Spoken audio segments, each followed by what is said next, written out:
علیہ السلام کا جب آخری وقت تھا، جب آپ نے دنیا سے پردہ فرمایا، اپنے بیٹوں کو نصیحت کی، جو نصیحتیں کیں ان میں ایک نصیحت یہ تھی، اب تصور کرو نبی نصیحت کرے اپنے بیٹوں کو، اور اس وقت کرے جو اس کی پوری زندگی کا نچوڑ ہو۔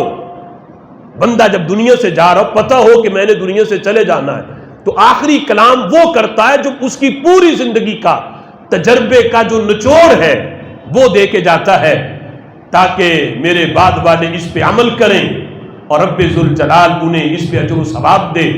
اپنے بیٹوں کو جو نصیحت کی ان میں ایک نصیحت یہ تھی، آپ نے فرمایا وَسُبْحَانَ اللَّهِ وَبِحَمْدِهِ فَإِنَّهَا صَلَاةُ كُلِّ شَيْءٍ وَبِهَا يُرْزَقُ الْخَلْقُ، کہ یہ سبحان اللہ وَبِحَمْدِهِ بیٹوں سے کہا کہ یہ تسبیح کثرت سے کرنا۔ کیوں؟ کہنے لگے صلاۃ کل شیء، چونکہ اس وقت یہ جو نماز ہم پڑھتے ہیں یہ نماز تو اس کی یہ صورتحال تو نہیں تھی، تو فرمانے لگے یہ تسبیح ہر مخلوق کی نماز ہے، ہر مخلوق کی یہ نماز ہے۔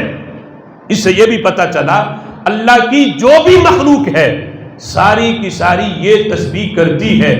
درختوں کے پتے بھی کرتے ہیں اپنی حیثیت سے، چرند پرند سارے یہ تسبیح کرتے ہیں، فرمایا ہر مخلوق کی یہ نماز ہے۔